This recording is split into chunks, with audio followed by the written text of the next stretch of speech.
Researchers have been studying the factors that influence us to say yes to the requests of others for over 60 years, and there can be no doubt that there's a science to how we are persuaded, and a lot of this science is surprising. When making a decision, it would be nice to think that people consider all the available information in order to guide their thinking, but the reality is very often different. In the increasingly overloaded lives we lead, more than ever, we need shortcuts or rules of thumb to guide our decision-making. My own research has identified just 6 of these shortcuts as universals that guide human behavior. They are reciprocity, scarcity, authority, consistency, liking, and consensus. Understanding these shortcuts and employing them in an ethical manner can significantly increase the chances that someone will be persuaded by your request. Let's take a closer look at each in turn. So, the first universal principle of influence is reciprocity. Simply put, people are obliged to give back to others the form of behavior, gift, or service that they have received first. If a friend invites you to their party, there's an obligation for you to invite them to a future party you are hosting. If a colleague does you a favor, then you owe that colleague a favor. And in the context of a social obligation, people are more likely to say yes to those that they owe. One of the best demonstrations of the principle of reciprocation comes from a series of studies conducted in restaurants. So the last time you visit a restaurant, there's a good chance that the waiter or waitress will have given you a gift, probably at about the same time that they bring your bill. A liqueur perhaps, or a fortune cookie, or perhaps a simple mint. So here's the question. Does the giving of a mint have any influence over how much tip you're going to leave them? Most people will say no, but that mint can make a surprising difference. In the study, giving diners a single mint at the end of their meal typically increased tips by around 3%. Interestingly, if the gift is doubled and 2 mints are provided, tips don't double. They quadruple, a 14% increase in tips. But perhaps most interestingly of all is the fact that if the waiter provides 1 mint, starts to walk away from the table, but pauses, turns back, and says, "For you nice people, here's an extra mint," tips go through the roof. A 23% increase, influenced not by what was given, but how it was given. So the key to using the principle of reciprocation is to be the first to give and to ensure that what you give is personalized and unexpected. The second universal principle of persuasion is scarcity. Simply put, people want more of those things they can have less of. When British Airways announced in 2003 that they would no longer be operating the twice-daily London-New York Concorde flight because it had become uneconomical to run, sales the very next day took off. Notice that nothing had changed about the Concorde itself. It certainly didn't fly any faster, the service didn't suddenly get better, and the airfare didn't drop. It had simply become a scarce resource, and as a result, people wanted it more. So when it comes to effectively persuading others using the scarcity principle, the science is clear. It's not enough simply to tell people about the benefits they'll gain if they choose your products and services. You'll also need to point out what is unique about your proposition and what they stand to lose if they fail to consider your proposal. Our third principle of influence is the principle of authority, the idea that people follow the lead of credible, knowledgeable experts. Physiotherapists, for example, are able to persuade more of their patients to comply with recommended exercise programs if they display their medical diplomas on the walls of their consulting rooms. People are more likely to give change for a parking meter to a complete stranger if that requester wears a uniform rather than casual clothes. What the science is telling us is that it's important to signal to others what makes you a credible, knowledgeable authority before you make your influence attempt. Of course, this can present problems. You can hardly go around telling potential customers how brilliant you are, but you can certainly arrange for someone to do it for you.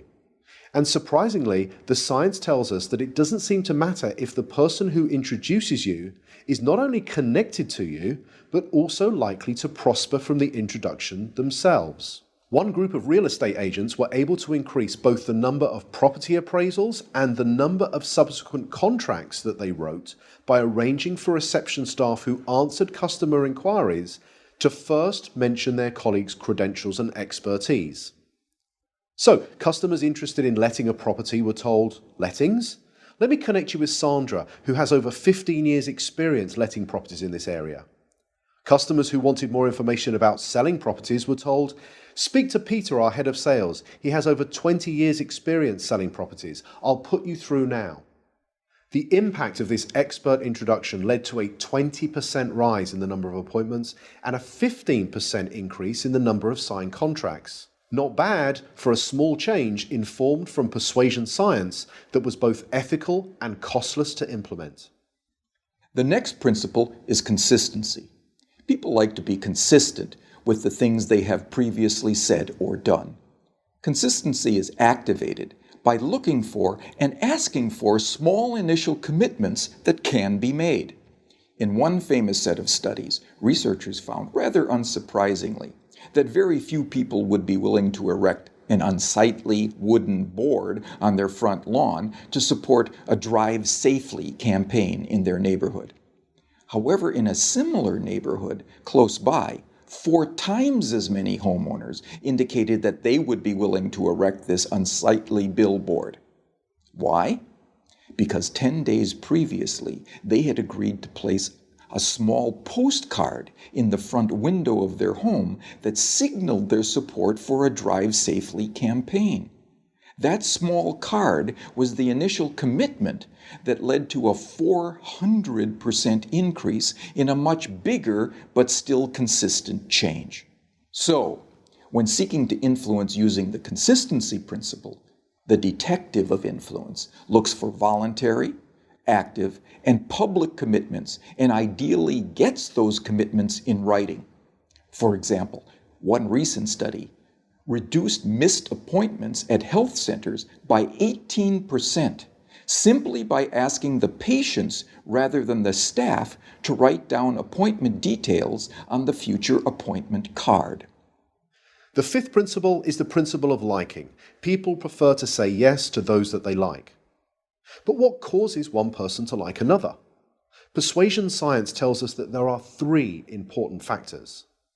We like people who are similar to us, we like people who pay us compliments, and we like people who cooperate with us towards mutual goals. As more and more of the interactions that we are having take place online, it might be worth asking whether these factors can be employed effectively in, let's say, online negotiations. In a series of negotiation studies carried out between MBA students at 2 well-known business schools, some groups were told, "Time is money, get straight down to business." In this group, around 55% were able to come to an agreement. A second group, however, were told, "Before you begin negotiating, exchange some personal information with each other. Identify a similarity you share in common, then begin negotiating." In this group, 90% of them were able to come to successful and agreeable outcomes that were typically worth 18% more to both parties. So to harness this powerful principle of liking, be sure to look for areas of similarity that you share with others and genuine compliments you could give before you get down to business. The final principle is consensus. Especially when they are uncertain, people will look to the actions and behaviors of others to determine their own.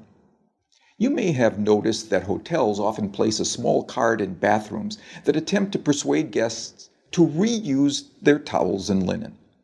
Most do this by drawing a guest's attention to the benefits that reuse can have on environmental protection.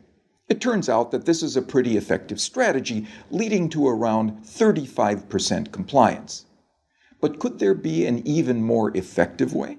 Well, it turns out that about 75% of people who check into a hotel for 4 nights or longer will reuse their towels at some point during their stay. So what would happen if we took a lesson from the principle of consensus and simply included that information on the cards and said that 75% of our guests reuse their towels at some time during their stay, so please do so as well. It turns out that when we do this, towel reuse rises by 26%. Now imagine the next time you stay in a hotel, you saw one of these signs. You picked it up and you read the following message. 75% of people who have stayed in this room have reused their towel. What would you think? Well, here's what you might think. I hope they're not the same towels. And like most people, you probably think that this sign will have no influence on your behavior whatsoever. But it turns out that changing just a few words on a sign to honestly point out what comparable previous guests have done was the single most effective message, leading to a 33% increase in reuse. So, the science is telling us that rather than relying on our own ability to persuade others, we can point to what many others are already doing, especially many similar others. So there we have it, 6 scientifically validated principles of persuasion that provide for small, practical, often costless changes that can lead to big differences in your ability to influence and persuade others in an entirely ethical way. They are the secrets from the science of persuasion.